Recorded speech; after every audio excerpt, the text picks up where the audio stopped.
and welcome to this session. It's time to talk voluntary action, the state and welfare provision. I'm Jill Pitkeathley, I'm president of NCVO, and I'll be chairing the session this afternoon. We're very pleased that we've got more than 100 participants. As always with these things, can't give you the exact figure at the moment. We've also got presentations from 5 people who are going to talk to us on this very important topic. Now, I think it's fair to say that this project has been long in the baking. And in fact, we've had to, I think, cancel 3 separate sessions where we were going to have this presentation of the research. It initially was very much looking at the changing role and contribution of voluntary action in social welfare. But of course, COVID has become overlaid on that original topic. And now we're also looking at how the reaction to COVID-19 can inform and develop that relationship between social welfare and voluntary action. This is a topic in which many of our participants have been very, very well versed and indeed are extremely well informed about. I myself have always been very interested not just in the how the voluntary sector acts now, but the history of how it's developed. And I think this will prove to be a most interesting period in its history. Now I'm going to hand over for a minute to Angela Ellis-Payne, who's going to tell us a bit more about the format of our session today. Thank you very much. So hello everyone, I'm Angela Ellis-Payne from the Third Sector Research Centre at the University of Birmingham. Welcome to this session. Yes, just a quick bit of housekeeping, rather different for an online event than what we'll be having if we were face-to-face, but still the same points to go through with us today. So the main things I think to say to everyone here is around how we're going to work the question and answer and the chat function, and how we want to try and make this an interactive event as much as we can on an online forum. So hopefully you can all see in front of you that you've got a chat function and a Q&A function. So the first thing that we want to say is please use the Q&A function for discussions amongst yourself. In particular, please, we'd like to encourage you to all start by introducing yourselves to each other on the chat function, saying hello to us and to yourselves, so we know who's here. So please use the chat function to do that. It's great to have a sense of who's here in the audience today. If there's things that you want to share with each other that relate to the conversations that we're having, please do that through the chat function as well. But then if we can use the Q&A function to please formulate your questions to address to our panel of speakers. As you know, the plan for today is to have our speakers each speak individually at first, but then what we hope to then do is develop a conversation between the panel and yourselves as the audience. So we'd really encourage you to use the Q&A function to put in their questions which you want to address to the panel after they've finished their talks. And how we'll do that is mainly through my colleague Georgina going through the Q&As and looking at the questions that you've asked and raising those to the panel directly. If there is time, if time allows, there is the function and the possibility for you to raise your hands and for us to enable you to share a microphone so you can ask those questions directly, which would be fantastic, but that will depend kind of on the time that we have and the amount of questions that we've got coming through. So the main thing to know is to put your questions in the question and answer box. If you want to raise your hand, then do that, and we'll see if we can kind of respond in that way as well. So I think they're the main things to say, but as I say, please do share your more general reflections through the chat function, your questions to the panel through the Q&A function, and we'll respond in those ways. Thank you very much, Angela. And now I think we'll get straight to it, and we'll introduce the first of our panelists, who is Irene Hardill from the University of Northumbria. Over to you, Irene. Thank you, Chair. As you know, this webinar has been convened by a team of social scientists and historians, Georgina Brewis, Angela Ellis-Payne, Rose Lindsay, Rob McMillan and myself. Together, we have been working on the Discourses of Voluntary Action project. The project has compared debates on the role of voluntary action in the 1940s and 2010s two transformational moments in the shape and direction of social welfare services across England. Our study focused on the different ways in which people talked about the role, position and contribution of voluntary action. Public, state and voluntary action narratives from a range of archival and documentary sources were compared and contrasted within and across the 1940s and 2010s. We worked collaboratively with voluntary organisations that were active in both the 1940s and 2010s and the Mass Observation Archive. The study looked across the voluntary sector, whilst also focusing specifically on children, youth and older people's services. These three areas of need were identified by Beveridge's third report, Voluntary Action, in 1948, and they re-emerged with some urgency in the 2010s as a result of austerity. We have prepared a detailed briefing paper to accompany this webinar and a short presentation recorded by the five of us highlighting our key findings, both of which you can find on our project website. But here, I want to say a few words on insights from our study before we hear from our partner voluntary organisations. So, voluntary action. Across the many different roles and contributions that are identified for voluntary action and social welfare, we have identified two overarching narratives. The first positions voluntary action at the heart of British democracy and society. It's a fundamental part of who we are as a nation. The second positions voluntary action. Voluntary organisations and volunteers as key actors in the provision of welfare services. It is part of what we do to meet needs within society. This apparent consensus and continuity, however, masks considerable difference. Whilst there is agreement, for example, that voluntary action is both a manifestation of an essential contributor to British democracy, there are significant differences in emphases between and within the time periods.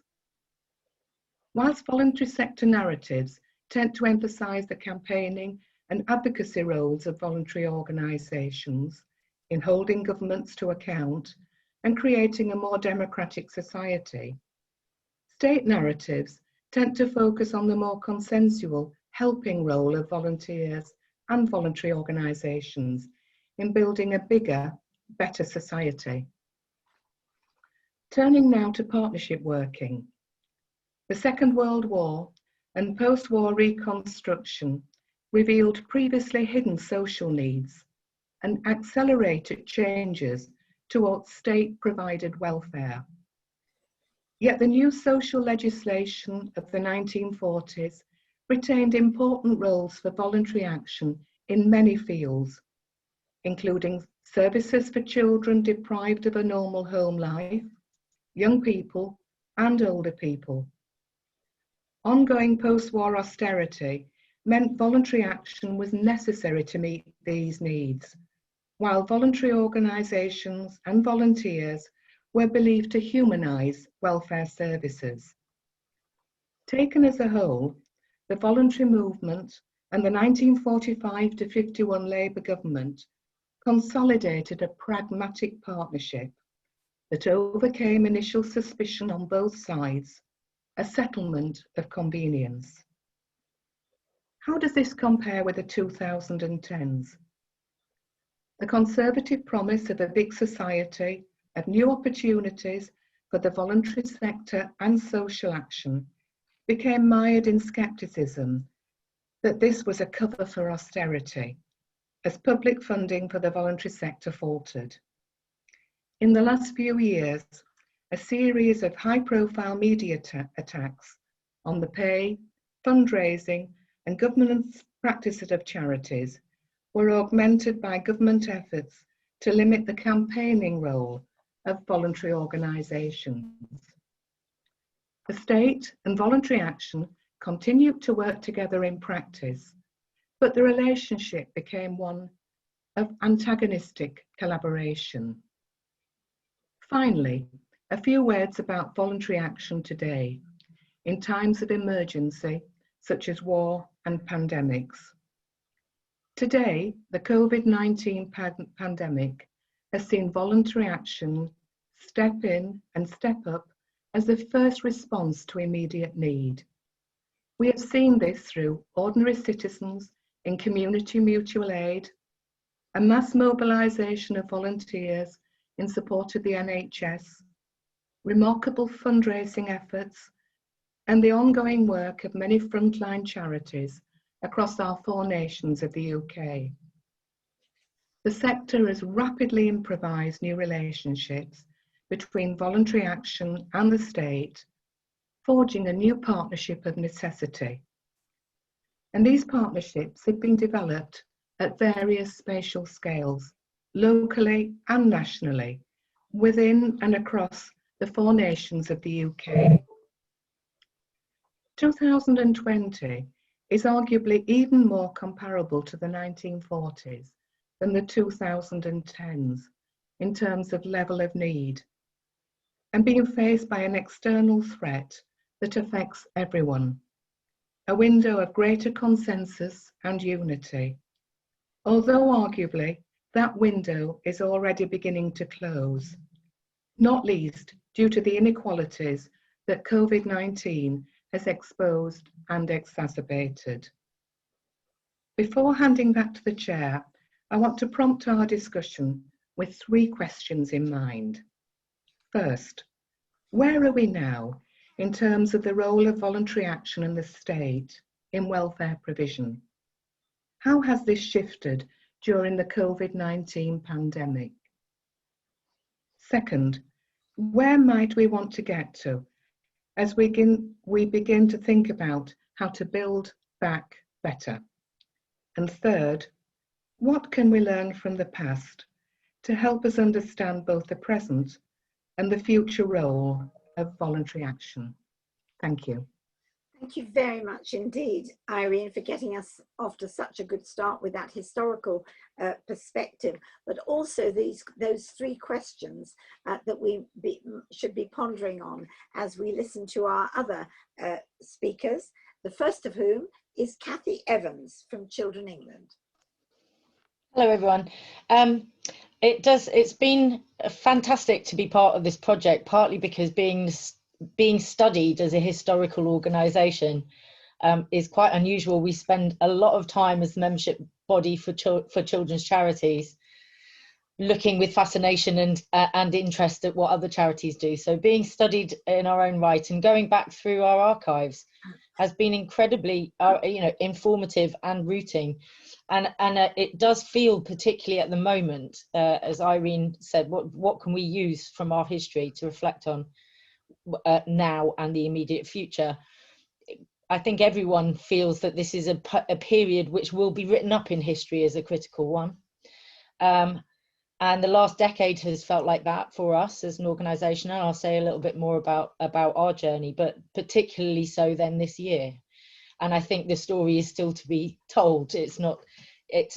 We're still reflecting in all sorts of ways. But Children England's history, we do have an acute sense of our history before this project, and it only reinforced it. We are now 77 years old, and we were created in the same year that the Beveridge Report was published. We were created in 1942. We were created with a government grant to be the collaborative voice of what was then children's charities running residential care homes for children. But that was on the back of this great national preparedness effort that was going on while a war was still being fought, to think about community life, domestic life, the creation of a peace that worked for everyone. So we've always been very proud of that history of how we started. So we had that sense of being part of creating the welfare state. And I'd say not me, I have got grey hair, but obviously this is my ancestors in Children England. So being part of it, not apart from it, but being part of making it happen. Secondly, our roots, as I said, are in residential care. Children England members now is much broader. They do childcare and children's centres and family support and all sorts of other things as well. But we continue to keep our roots focused on what's happening for children in the care of the state and playing a part as charities in that process. And of course, at the time that we were created, poverty was a huge part of what had preceded the war and what was beckoning in terms of a national poverty following the war. So those core themes remain our core priorities. And some people might say, doesn't that make us think that we failed? that what the big issues were in 1942 are still the big issues for us in 2020. Well, that's a salutary challenge, but it doesn't mean that nothing's changed over that period. And I often think of time moving in a spiral rather than a straight line. I think we move forward, but often in circular routes. And for many reasons over the last decade, we have felt like we're back at a point of a spiral that feels very similar to the 1940s for a range of reasons. And that was certainly before the coronavirus pandemic gave us this sense of national emergency to get through together as well. But so we have used that history and reflected on it to currently be focused on trying to get, we will soon be able to launch the findings that a group of amazing young people have created on revisiting the welfare state, refreshing the welfare state and thinking about it as something that we need in the future, not just bemoan or look back on with rose-eyed spectacles in the past.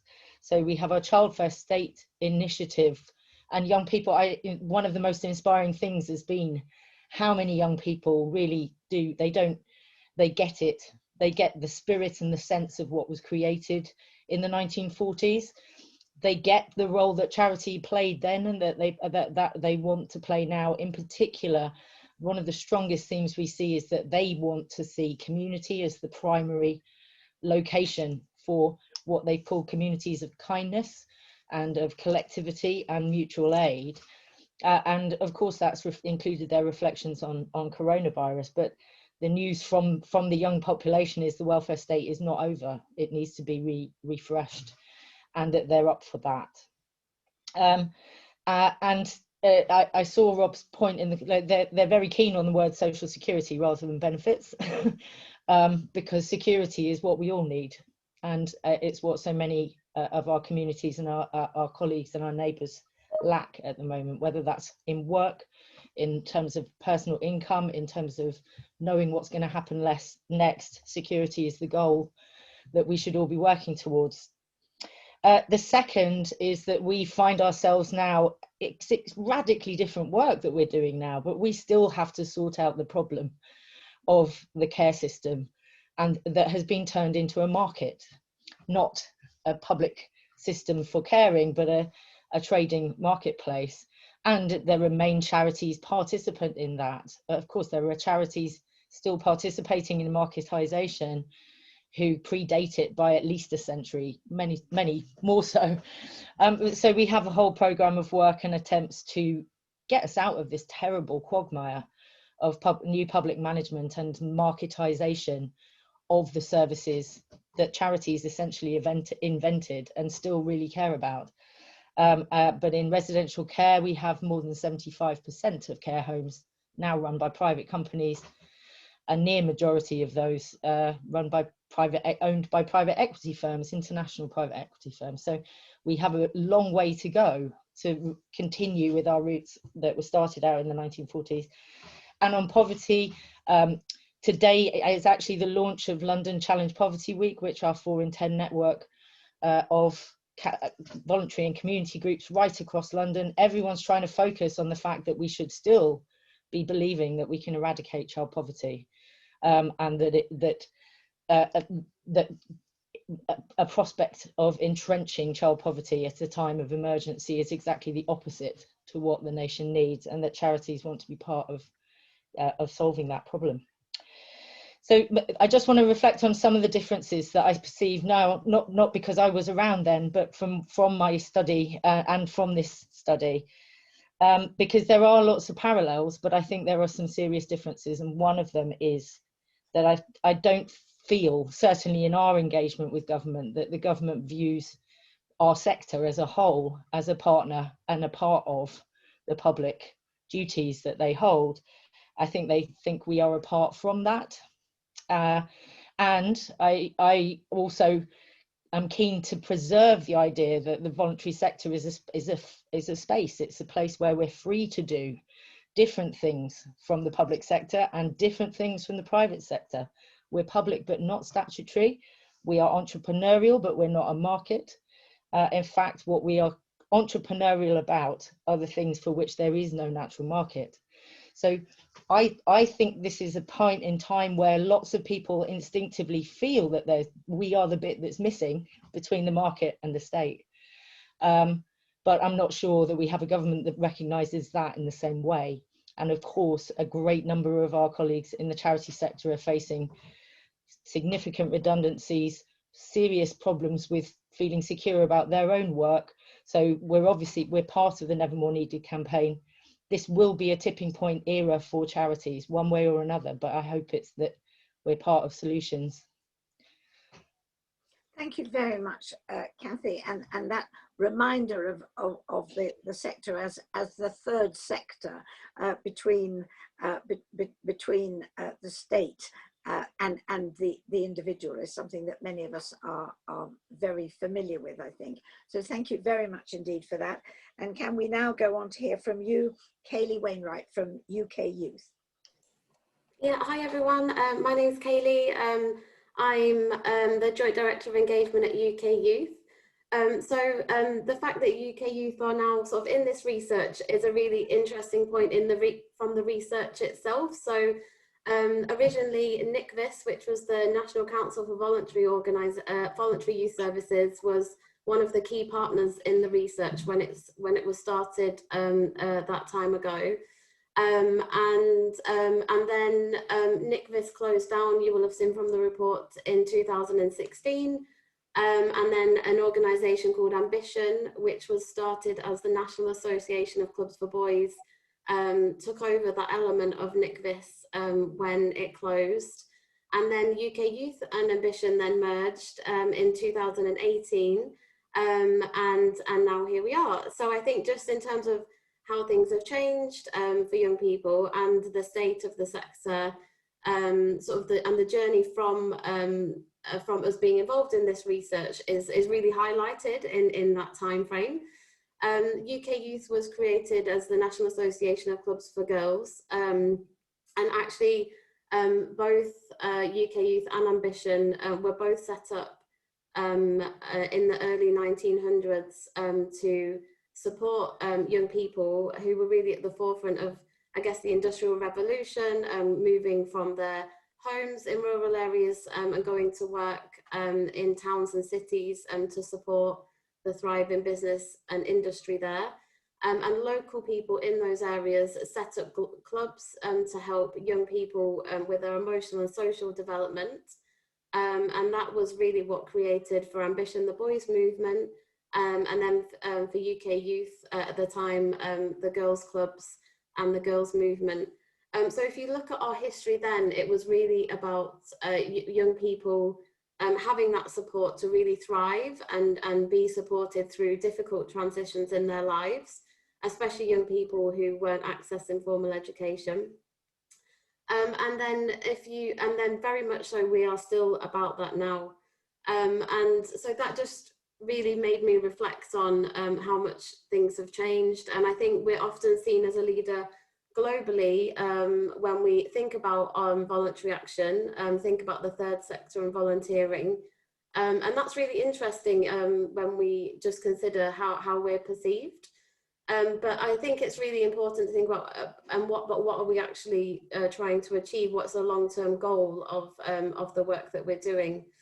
As you would have seen from the report in terms of young people, it really came to the forefront from the Education Act in 1944, where the Act promised a greater state role in education and youth work. So as you can see from the history of when all of these organisations were created, it was really on that voluntary action basis where people in that local community wanted to support young people and sort of gave back from their own time. And I think the Education Act really then shifted the narrative in terms of youth services and young people, and saw the creation of state-funded local authority youth services, and then the voluntary sector really supporting that and supporting the infrastructure of that.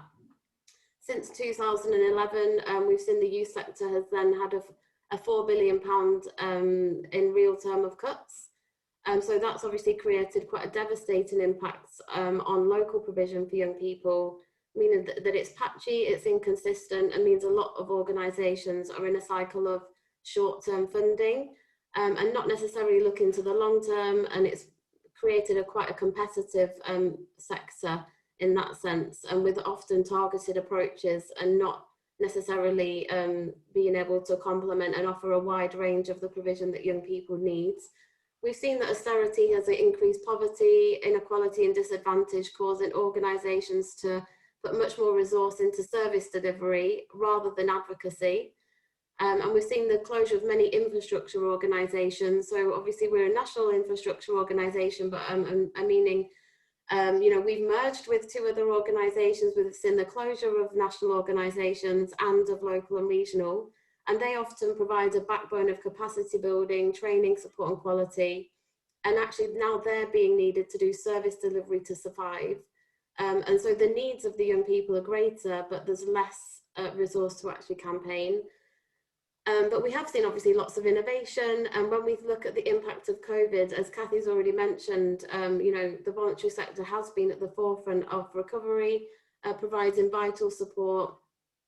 We've seen lots of organisations continue to provide services and support welfare provision, but now we know that are really actually going to struggle to survive, like in the long term. And actually, what does that mean for young people, but also the other voluntary organisations? In May, we produced a report looking at the impact of COVID on young people in the sector, and we reported an increased risk of mental health and well-being, increase in loneliness and isolation, and lack of safe space. And I'm sure when you look at all of the organisations here on the panel, that will be very similar across the board when we think about vulnerable people. And we know as well since then that there's, you know, young people are going to be at the forefront of the economic effects of COVID, with high unemployment, disruption in education, and actually will be the hardest hit as a result of this. And actually our report showed that 17% of youth organisations indicated a permanent closure, and 31% will have redundancies. And this is likely to happen in small grassroots organisations that are voluntary led. And so I think that just is interesting when we think about what will the impact be going forward as a result of this crisis. And we already know that there's patchy provision out there. So how can we make sure that we are learning from you know, what we know from this research from the 40s and now, to make sure that we can really try and advocate for better young people's outcomes and community outcomes.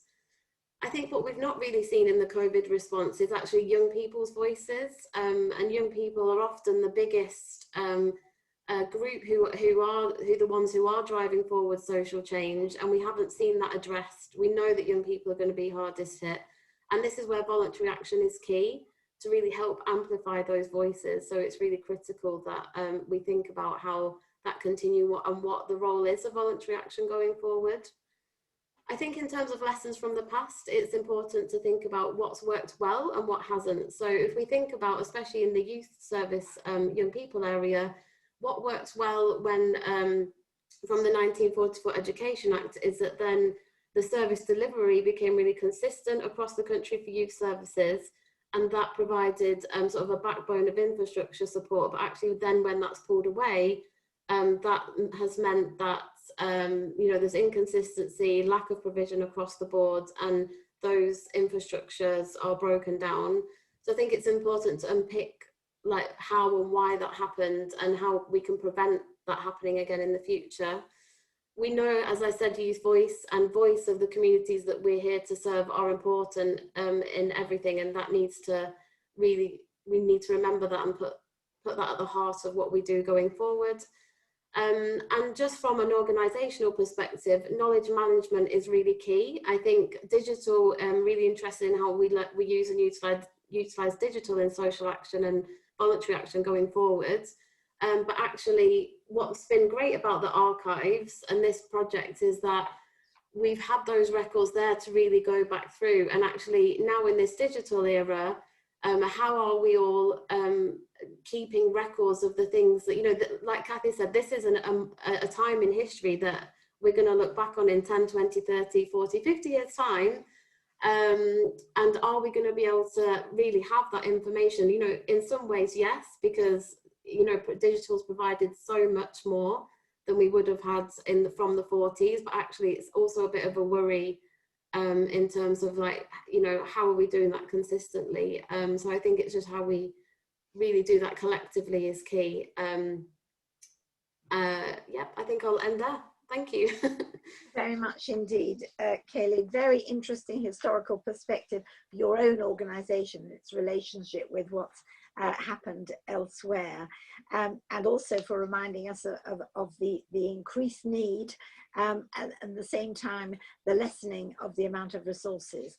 And I'm sure our next speaker is going to give us more information about that. Karl Wilding from NCVO. Good afternoon, everyone, and thank you, Jill, and everyone for the opportunity to speak. So I'm Chief Exec of NCVO. We've been around for just over 100 years. We've had 2 history books over our 100 years to reflect on the past. But I'm not going to sort of try and cover in any sort of detail NCVO's history and how it comes out in this project. And what instead I'm going to do is reflect a little bit on the last 6 months especially, and think about what that might mean for the future. As I think was said in the introduction here, this event has been postponed a few times, and actually we've spoken together once before, some of us, about this. And Kathy, I was thinking back to when you and I were on a panel in July 2019. And if a week is a long time in politics, 6 months is a long time in COVID years. It feels like we've had a decade's worth of social and economic change squeezed into about 6 months. And I think that's relevant to our conversations. So the first thing I would say is that we're seeing government intervention in the economy and in society on a scale that I don't think any of us would have imagined in July 2019. And I say that because much as I am absolutely an advocate and a believer in our sector, in charities and volunteering, I think, you know, we have to just like get a sense of like where we are in terms of welfare provision in contrast to where government is. We are much smaller than government. That's not to say, by the way, that the state is making a good fist of welfare provision, and one rather imagines that the end of the furlough scheme, which is imminent, is going to sort of almost sort of test to destruction the role of the welfare state in this country. And I rather imagine large swathes of the middle classes will suddenly discover what sort of welfare state that we actually have in this country in a small matter of weeks.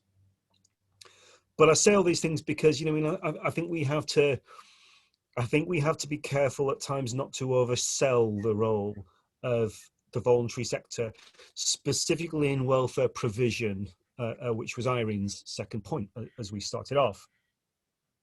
But the last 6 months hasn't just been about COVID. The last 6 months has also been a time where the interaction of COVID and broader concerns about inequality, where COVID has almost sort of served to crystallize not just national but global concerns about inequality. So Black Lives Matter has been a transformational event globally. But within the UK voluntary sector, you could look at Charity So White as being, and the rise of that movement in terms of really bringing to the fore, I think, some really quite powerful arguments about the role of our sector in welfare provision, but not as a solution, but as a problem, in terms of our sector being an agent of inequality and not helping. And I guess I would say that, and I think we talked about this in July 2019, but I, for some time now, I certainly feel like I've been reading increasingly about a skepticism towards philanthropy and towards volunteering that that is similar to that of the Fabians at the turn of the 20th century, who felt really strongly, actually, that our movement, our organisations, we are not the solution, we are the problem. And you've seen this during COVID as well, with some people getting really actually quite angry about suggestions as to what the role of volunteering and voluntary action might be as a response to the COVID crisis. Some people are really anti-volunteering at the moment. But of course, back to communities, and that's the other sort of big thing to sort of just begin with in terms of sort of the last 6 months. One would be hard pressed to deny that there has been something quite fundamental that has happened in our society in terms of people coming out and helping others. The Red Cross, Mike Adamson, he would always sort of say, the community are the first responders in any sort of crisis, and I think that's been sort of very evident over the last 6 months. But what I'm less sure about, and I will be asking these questions of my colleagues in the research community in coming months, is to what extent is this new? To what extent are these the same active citizens that have been there all along and are just doing different things because they can't do their normal voluntary action? Or to what extent is this something that is genuinely a sort of a blitz spirit, a reawakening of the sort of spirit across society? And indeed, if it is a reawakening and something new, to what extent is it sustainable? And to what extent do these things sort of last over time? And to what extent are these perhaps a little bit ephemeral almost, and they are of a moment? There was some, if we didn't say, there was some interesting work just published recently about the role of volunteering in communities after natural disasters in other countries, and one of the lessons that came from that was actually communities can be very good in the first weeks and months after a disaster, but less good in the longer term in terms of welfare. I also think we need to be careful, just worth sort of saying at this point, that I think we need to be really careful about what lessons we take from the rise of voluntary action during COVID. I think there's a sort of a bit of rose-tinted spectacles type thinking going on, a bit of a sense that mutual aid is the only thing that's worth supporting, and that there is this sort of wellspring of voluntary action that happens during emergencies, and it doesn't need any support or organisation or anything like that, and let's just leave communities and people to get on with it. We don't need organised voluntary action. Well, I think if that was the lesson that governments and politicians took from COVID, I think I would be worried. The second thing I want to do is just try and, I think it was address Irene's challenge about what can we learn from the past and the last 6 months.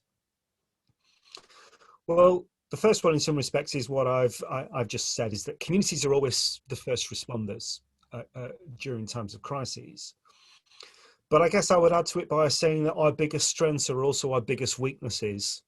And this is very much apparent in times of crisis, in the sense that we're really good at being really quick in responding to need. We have boots on the ground very quickly. New organisations always and new movements always emerge at times of great need. So we've seen it with the mutual aid groups this time.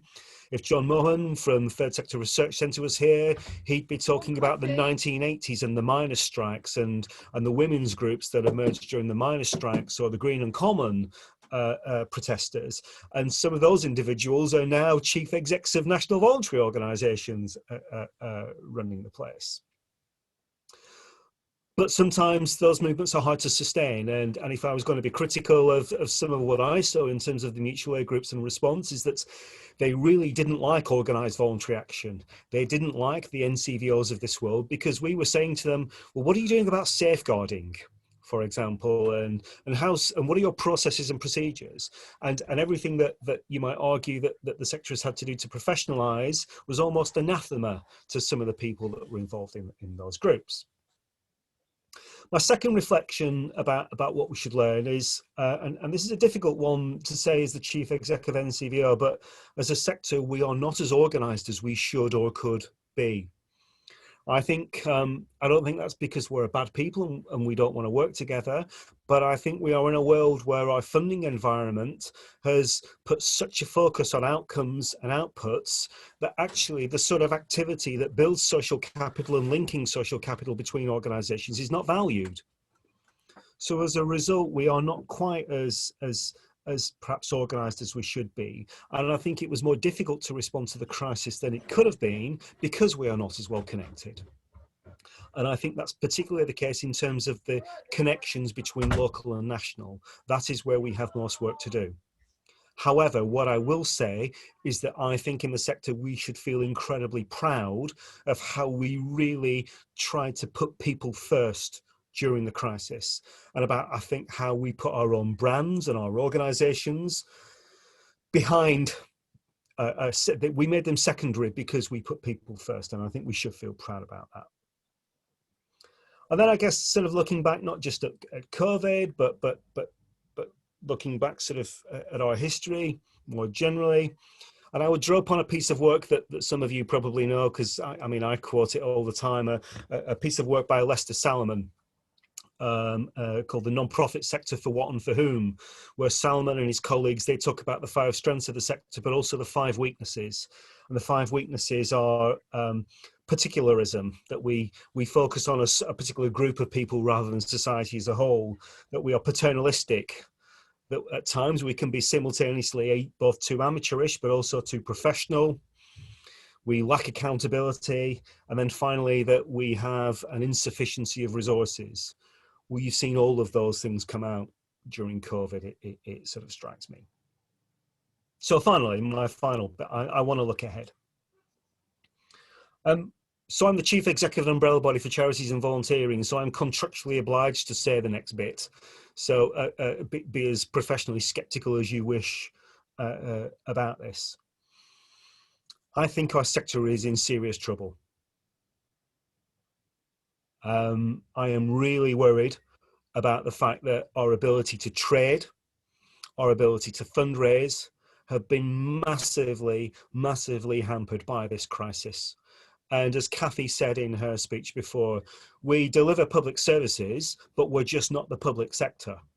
And I really do not think that the changes that have happened to the sector over the last 20 years that are described in this project, I think public perception and the perception actually of people in government has not kept up with what has happened. And I genuinely do not think that people understand that we deliver public services. And it's not that we are dependent upon government for funding, it's that government and society is dependent upon us to deliver public services.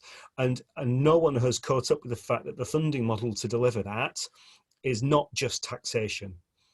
And I think that is going to hit home very, very quickly soon. So I think government should be concerned about this. I think society should be concerned about this. Again, to quote Kathy, charities and volunteering have never been more needed. But I'm also going to say, and at the risk of contradicting myself, I think we are more relevant, I think we are more vital to the future of welfare provision in this country than we've ever been. But in saying that, I don't think that that's just an extrapolation of the past.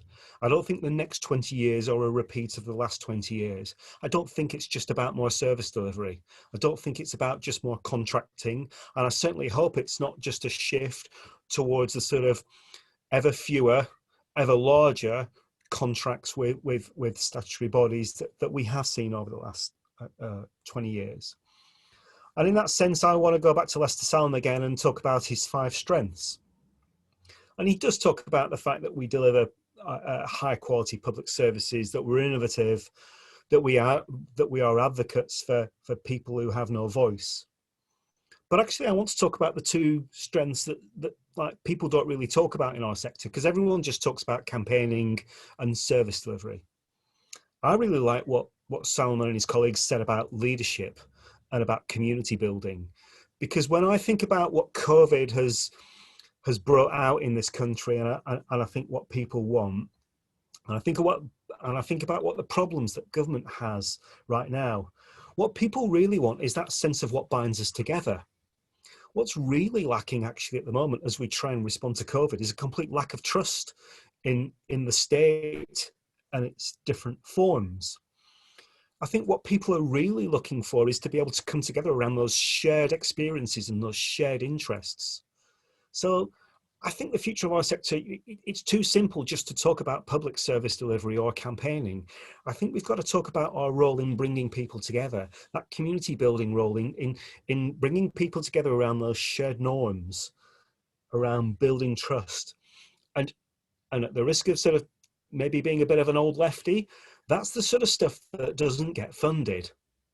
That's the sort of stuff that actually I think now matters to people more than ever. Those lunch clubs, those really simple things that don't have a measurable outcome at the end of them, that's the sort of stuff that our sector as I think can really bring to society in future. That sort of role, we are the glue of society that sort of brings people together. I think that's far more important than trying to compete against government or the big public service providers in trying to sort of be something that sort of operates at scale. So I think we need a different sort of sector, but I think we're going to need to fund it differently. I'll stop there.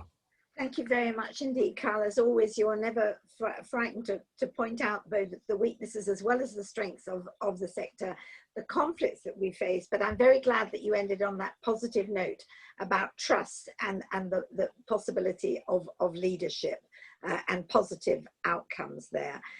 So our last speaker is Steph Harland from Age UK. Over to you, Steph. Thank you. And all of the contributions so far have been incredibly rich, so I'm going to try to be relatively quick. And I wanted to take us right back to the beginning, really, that the research that we're kind of here discussing, and at that research, as Irene told us at the moment, is this concept of transformational moments. And in particular, the research starts with a transformational moment during the 40s, which several speakers have described what happened when several of our organisations were formed in the middle of wartime, in the case of Age UK, literally in the middle of the Blitz. And then when Irene and colleagues carried out the research, they were contrasting with a transformational moment in the 2010s, which at the moment it's hard for us, I think, to come back to the 2010s and think about that, because we're so conscious of the moment that we're living through at the moment, which clearly is going to be transformational, as people have said. So in order to tackle today's task, I've asked how our founders, the founders of Age UK, which was originally National Old People's Welfare, would think about us if they suddenly arrived here and could see us here today. And I might mention that one of our founders was someone that a lot of you have heard of, the campaigning MP, Eleanor Rathbone. But also she was joined to found National People's Welfare, as the project has rehearsed, by Dorothy Keeling, who was very much involved in the founding of Citizens Advice and had worked with Eleanor Rathbone in Liverpool, and a really remarkable woman, Dora Ibbotson, who was a civil servant from the Ministry of Work and Pensions. So we had right at the beginning, politics, the voluntary sector, government coming together to do something about older people's welfare. So I think probably there are four things that I'd mention today. First of all, I hope our founders, if they came back and saw us today, they would think that as far as immediate practical action is concerned, we've still got it. When they founded National Old People's Welfare, they did want to build a completely different world post-war. They had massive ambitions for what the lives of older people would be, but they also wanted to get on and do something immediate and practical about the very many different problems of daily life that older people were facing in the midst of war. And they combined both of those perspectives. And I think they'd be pleased, if not a bit surprised, to see the sector across the country getting out of doors with great enthusiasm, and right from the beginning of the current crisis, getting involved with other partners in sorting out the immediate practical problems faced by the people that we work with. I think the founders of our own organisation, to come to my second point, would have been very pleased to see their strongly localist instincts reinforced. I think our organisation has always had a strongly localist perspective. We're made up of hundreds of organisations across England, Scotland, Wales and Northern Ireland. And I think for myself, the last 6 months have been another confirmation of how important local action is. And some of the partnership working we've seen in the last 6 months, it's the local partnership working between statutory and voluntary sector, across voluntary organisations, and some of the really useful relationships and mutual support that has happened between the spontaneous mutual aid type groups and some of the more established organisations like our own. And there's lots of chat going on in the chat about this, but I think we've seen some really great cooperation between those bottom-up mutual aid groups and the more established voluntary organisations. I think that if our founders came back and looked at us here in 2020, they would ask, undoubtedly, what about those older people who face the most intractable and complex challenges in their lives? And within that group of people, they would undoubtedly, and just referring back to some comments that Karl has made, they would undoubtedly, because they were very well-informed people, recognise the needs of Black and minority ethnic older people. So when we think about those older people who have it hardest, I think our founders would be actually quite shocked to see the material poverty and the poor housing that a relatively small number of older people, but older people are still living in today. I think that if our founders can come back, they would be quite surprised to see in a society that lives as comfortably as our society, the material conditions in which people are still living.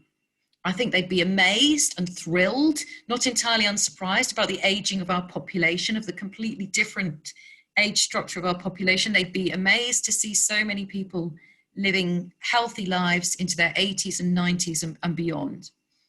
I think they would be really pleased to see how ambitious we are these days about services and support for older people. I think they were ahead of their time. They didn't have a perspective whereby they wanted older people to be coddled, and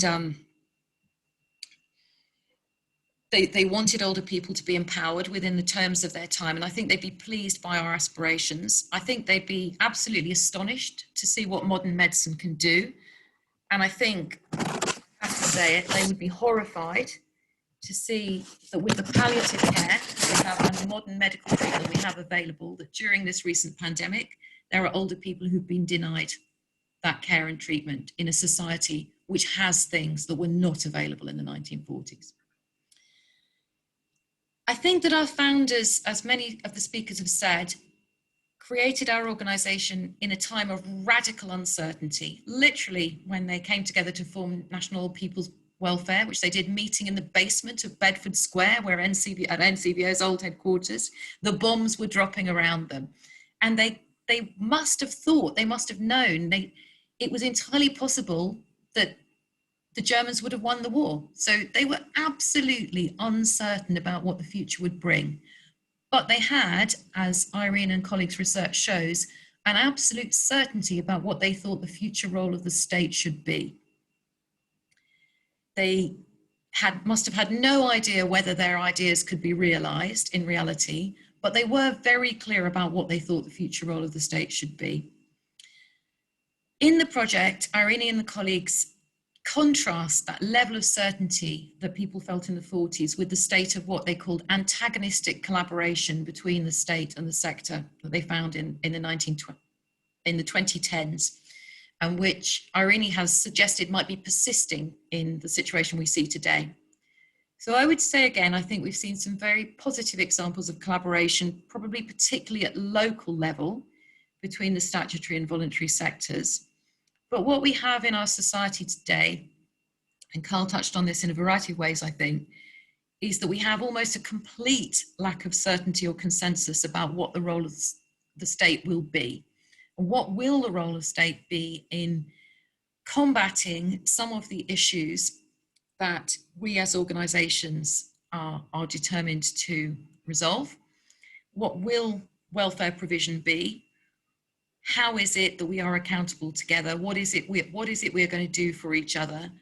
And it's quite hard, therefore, to understand what the relationship of voluntary action is going to be, where we find ourselves at the moment where a radical uncertainty about the future role of the state.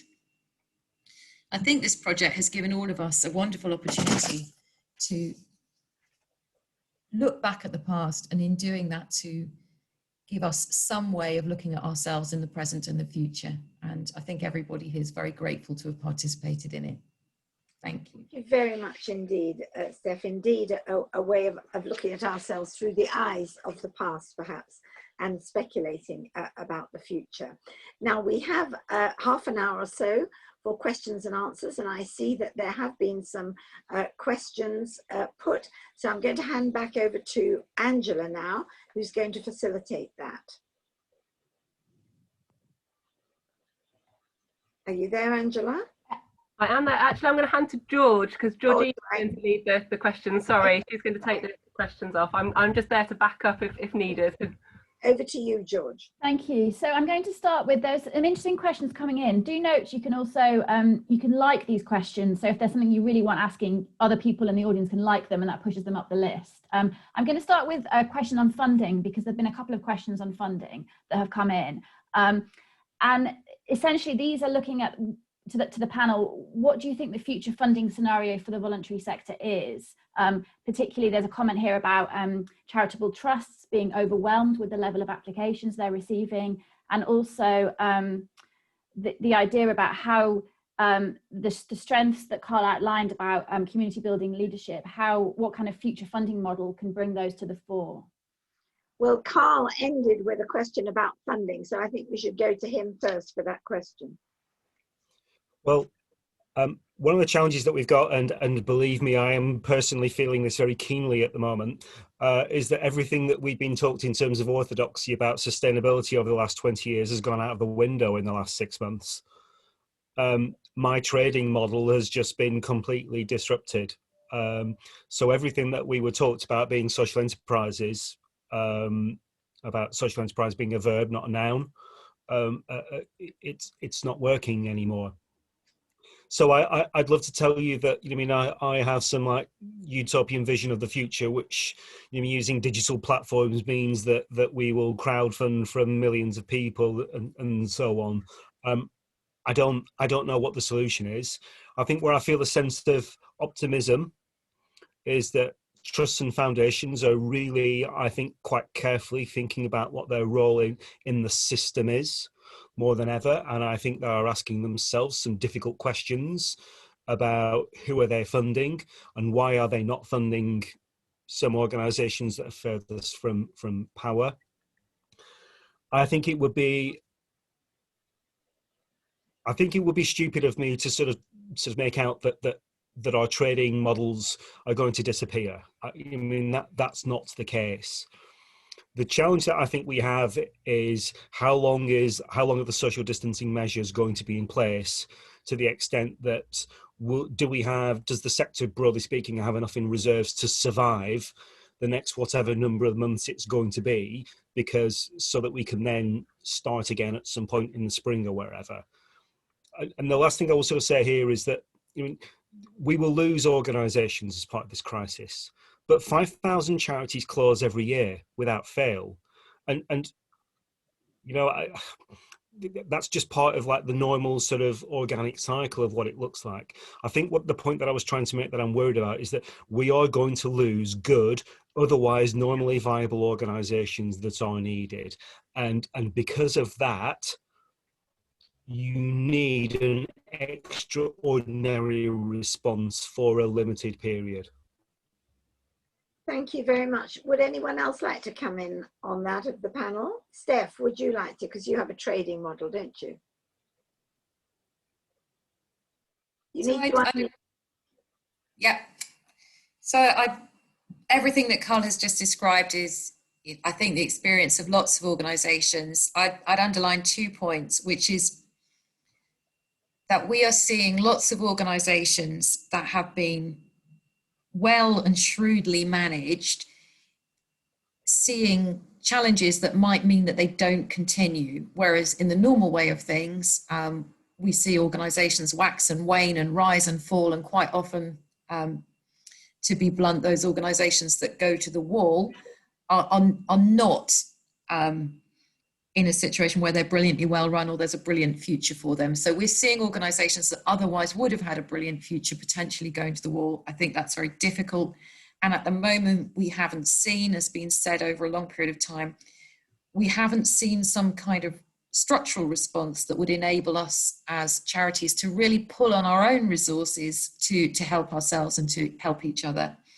I do think that much of what's been said in some quarters in recent months about charities' income is a bit overstated. In particular, I think the public has, when it comes to donations, I think the public continues to support charities to an extraordinary degree. We've seen lots of people, whether they're walking around their gardens or whatever they're doing, we've seen a huge kind of enthusiasm from members of the public for supporting charities.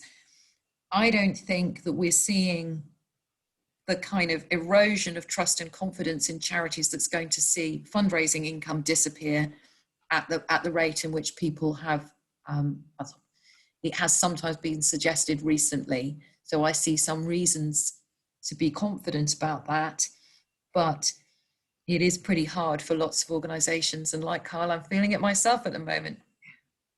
Any other panel member want to contribute? If not, we'll go. I think Kathy's got a hand up physically. Kathy, yes.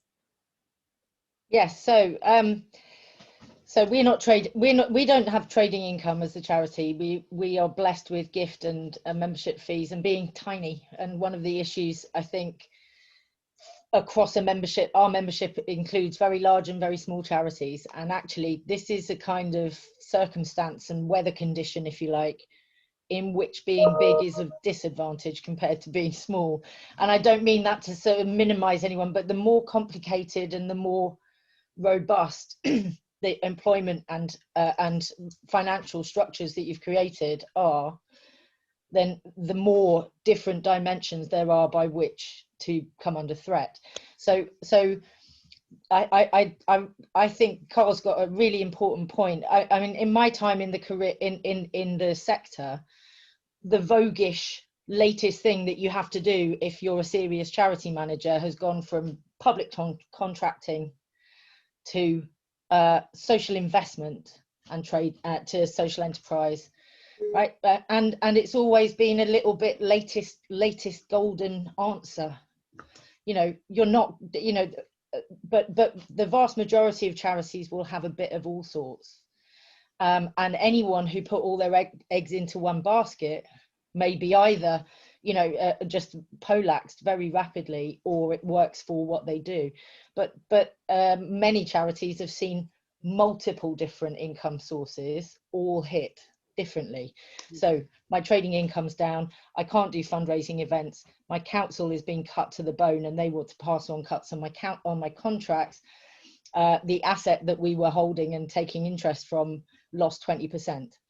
When that happens, there's no golden solution to it. That's how we're holding and managing risk. But as Karl said as well, that was ever thus. That is the juggle of working out your funding scenario as a charity. One of the things that I think over that 20 years of watching the voguishness go from contracts to social investment to social enterprise and around the house is that we somehow cast gift making as unsustainable, that it was an old-fashioned, to rely on donation, that's so old hat, and it's really not secure and it's not business-like. And actually gift is the quickest, most efficient and most kind of creative way to get finances and assets to a charity that needs to do things. And some of our charitable trusts realised that as soon as the emergency happened. We were blessed with gifts that we never asked for from funders who were already giving us grants. And I'm really interested to see how we realise that further and further as time goes on, because gift is an important part of the economy. Paying forward is an important part of resilience. And one of the risks that a lot of organisations have had is that they've been moved to models that pay after the event in arrears for work we've already done. Thank you. I just wanted to... Sorry, who was that? Oh, sorry, I just wanted to sort of add on to that, if that's okay. So I think it's just interesting to think about the last 10 years and when we sort of like through austerity, and actually we saw the creation of a lot of small volunteer-led clubs as a response to some statutory services closing down.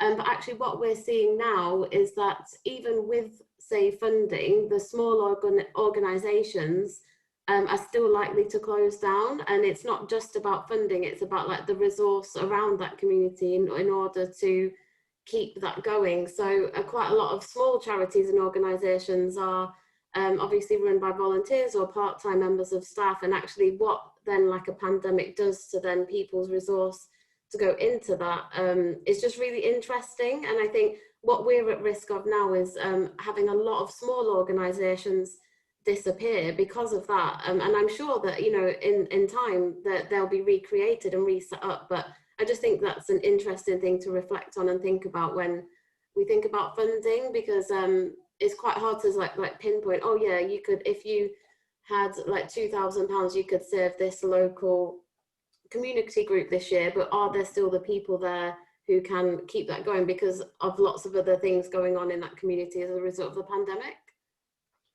I think in the interest of as many questions as possible, we should move on now. I'll come back to you, Georgina, for another question. Yeah, so I'm going to ask a question about the voluntary sector's role in the past in innovation, which somebody's asked, which is about you know, innovating solutions to social problems that have been identified by the voluntary sector, and then working with government, lobbying government to have perhaps more comprehensive, more structural solutions. So the question is, how best can voluntary organisations today work to bring reform to the social security system? And the caveat to that is, how do you feel, and do you feel that the Lobbying Act has restricted those powers and that ability at all? Okay, well, we certainly had reference to this in the presentation, so I'm just going to pick one. I'm just going to come to you, Kathy, for your first views on that. Sorry, you're muted, Kathy. I need to unmute myself. Silencing myself, how ironic.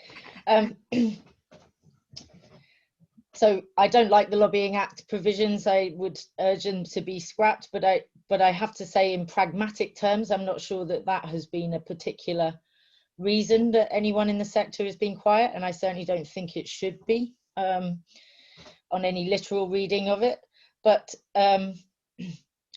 you know, that there were a range of factors here in some organisations feeling trepidatious about speaking out, and I think that's what we're really talking about. Whether or not they campaign, you know, they might just feel obliged to speak out on behalf of an injustice that they're seeing in their practice, but feel unable to do it if that would have consequences with their funder.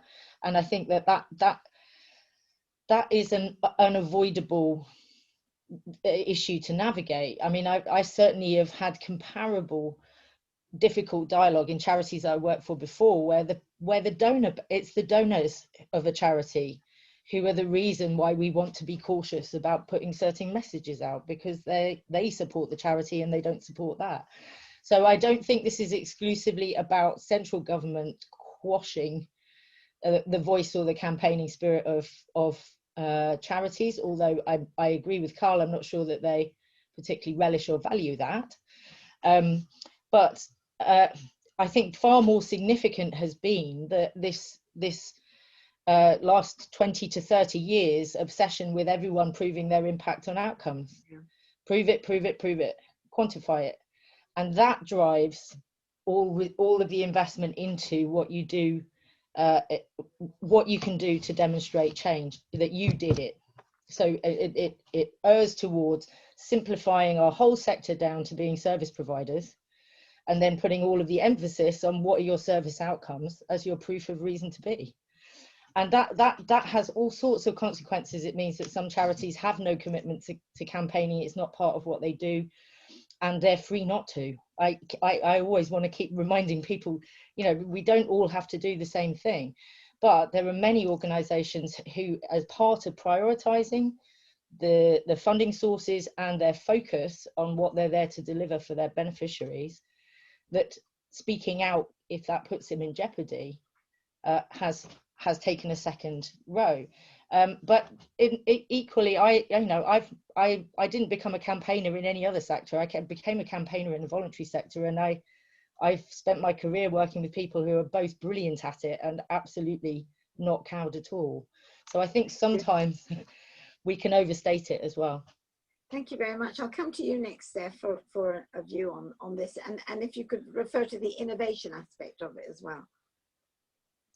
So I think, if I'm right, that the questioner was referring to something that we used to talk about very comfortably, probably at sort of in the sort of 90s and early noughties, which is that we kind of had an idea of ourselves in the sector that we would go out and be the innovators, we would uncover new needs, we would uncover new ways of working, and then those ideas would be taken up by the state and taken forward. And I think really that idea was a straight descendant of some of the thinking that we see going on in the 1940s, where, and it relies on two sorts of things really.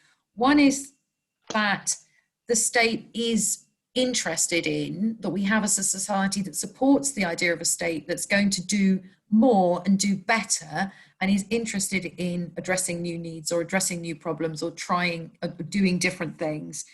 And I'm not sure that we have that consensus today. We seem to have a more strongly held and more powerful view in our society than most of us have seen in our lifetimes, of the idea that maybe the state should do less and there should be less of it and it shouldn't be doing these things.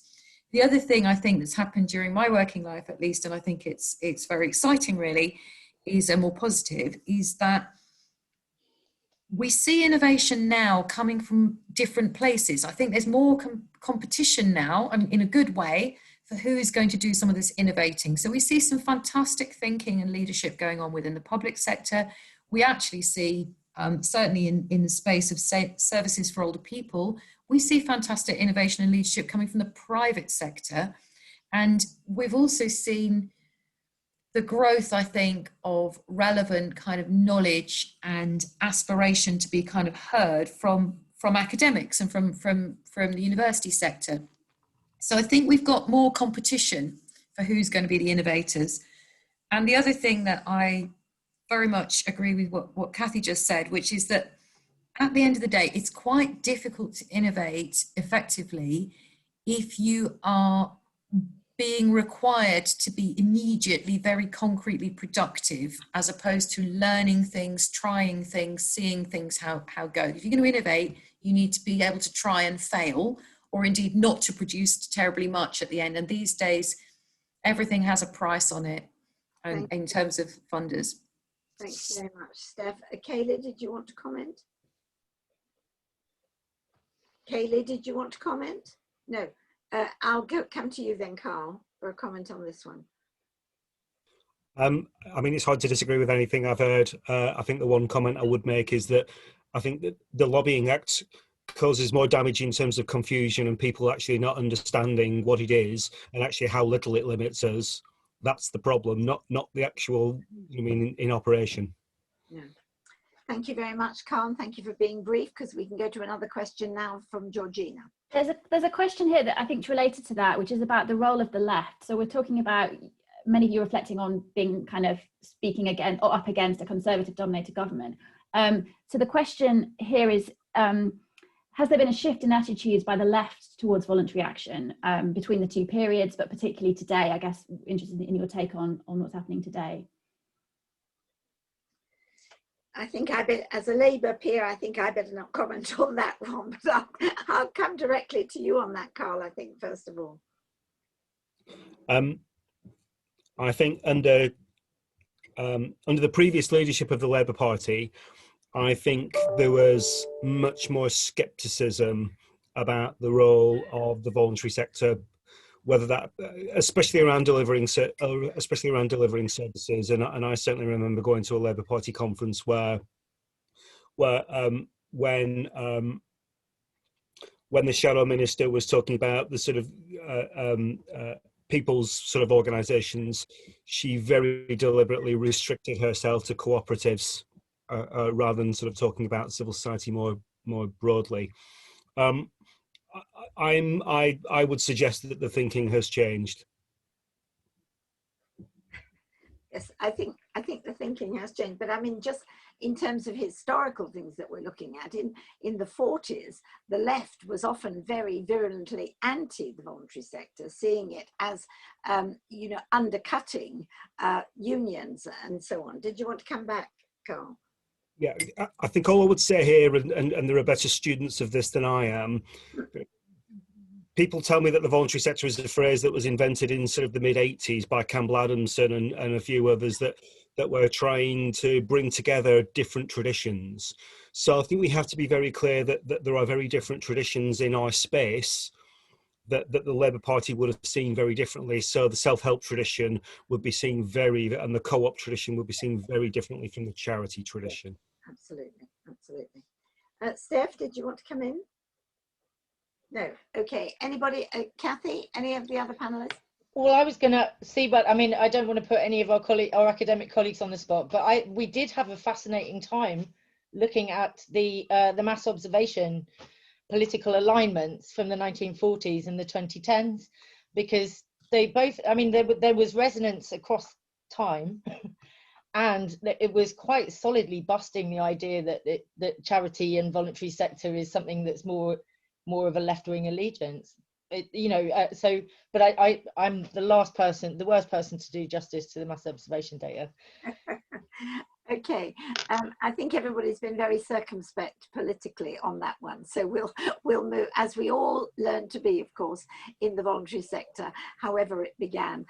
Georgina, we'll go to another question from you. Yeah, so I'm going to ask a question around this idea that the idea of voluntary action as being a kind of manifestation of some sort of British national characteristic. What do the panelists think about that? Is Britain more voluntaristic than other countries? Oh gosh, there's a big one for us. I'm going to ask for a show of hands who wants to have a go at that. Yes, okay, Steph.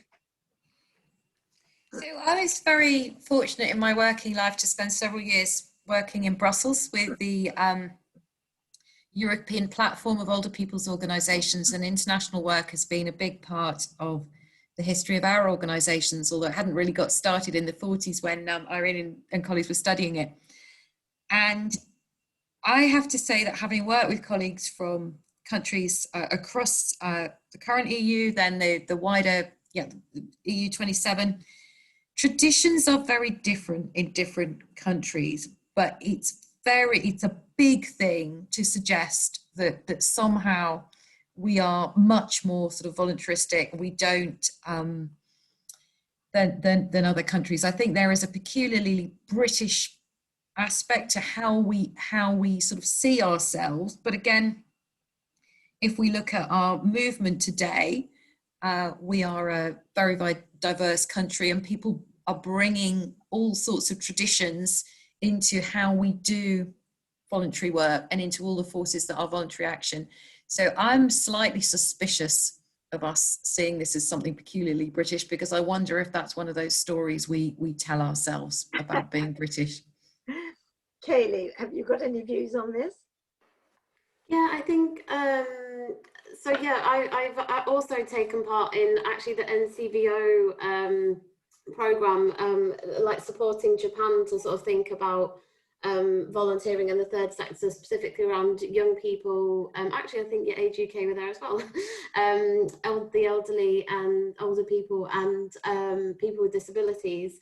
And again, it comes back to the point I made where I think people, there is maybe this perception around that we do something well in terms of voluntary action and the third sector, but actually when you unpick that, actually this, you know, the notion of volunteering and voluntary action I think I can definitely relate to what Steph just said, but is that something we tell ourselves? Because especially I've spent a lot of time in Japan, in Iwate that was hit by the tsunami there, and I was thinking, like, the response there was, very sophisticated and very like community led, and actually I was thinking there's things we can learn from countries as well.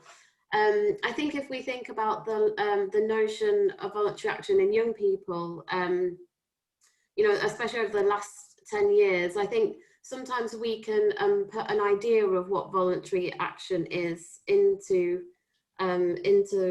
like communities and the work, I think often the best innovation comes from when there isn't necessarily a forced narrative around what voluntary action is, and it's like based on the needs of those communities. So yeah, I think there is something about the culture of being British and sort of political and democratic engagement that kind of links that. I think there was research that Demos did into a couple of years ago, especially around younger people, called Next Generation, that really pulled that out. But yeah, I think it's just to refer back to Steph's point that often we can tell us. I wonder if it is the narrative that we tell ourselves that's what it is.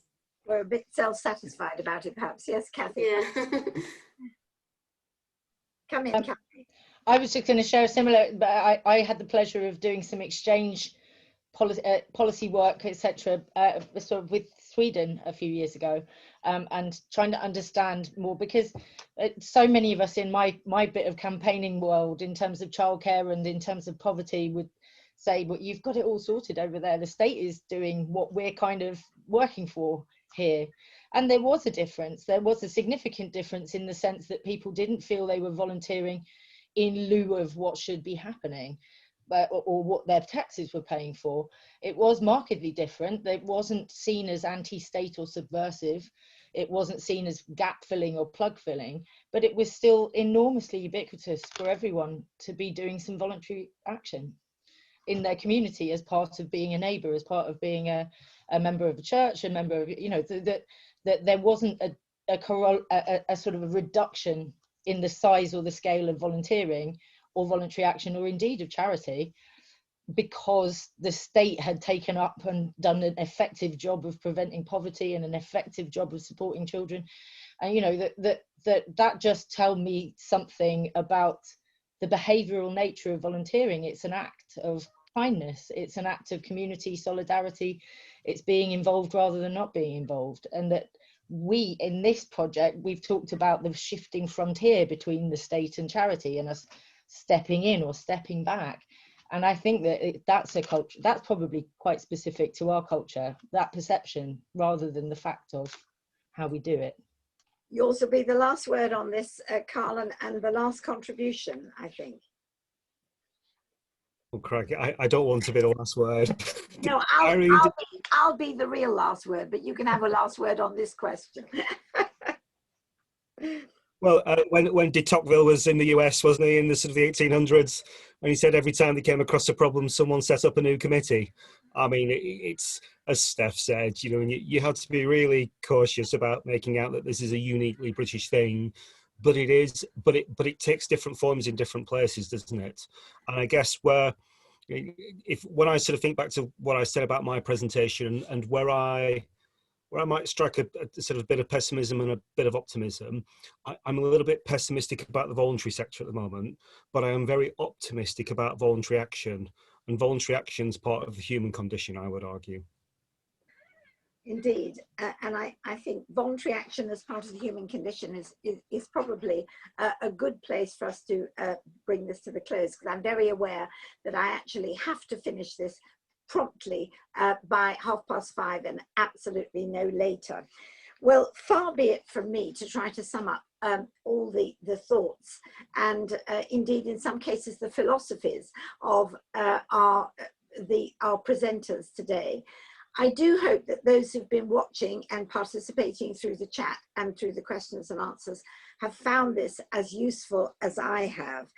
And I think I'm very pleased that we've as it were, gone beyond the COVID crisis, because it's very easy to get completely wrapped up in that at the moment, and the problems that we've got and the problems that are coming as a result of the COVID crisis. Because I think what we've seen in this project, and indeed in our whole voluntary sector itself, is the ability to think beyond that. And I think the historical part of this context has showed us how our sector, whatever it's called and whatever form it's in, has been able to think beyond that, to look at the problems that it was facing. We've talked about what happened in the 40s. We didn't talk very much what happened about in the 60s, actually, where there was, in fact, quite a lot of conflict between trade unions and the voluntary sector. And the NCVO, I remember, did a lot of work on that at that time. Then we talked about the 1980s and the things that happened during the Thatcher period and the miners' strike and so on. And then we had a period where the voluntary sector, I think, felt it had never had it so good, with easy access to government, with money flowing and services improving and so on. But again, we then had the austerity, we had the big society or the lack of big society, whatever it is. And I think we've always got to look at ourselves in terms of the outside world in which we're operating. But I do take from it not only the pessimism that all our panelists in some sense have shown, but also the optimism that I think they've shown. Particularly, a couple of the phrases that I shall remember is, we've still got it. Let's think about the trust. Let's think about localism. We can still lead the way there. And I personally feel very optimistic about us continuing to do so. We have recorded this. It will be available to you. And all that remains to me to do as we approach 5:30 is to thank you all very much for your participation, to thank all the panelists, and most particularly to thank the research team for their excellent work and for organising this webinar today. Thank you very much indeed, and good night.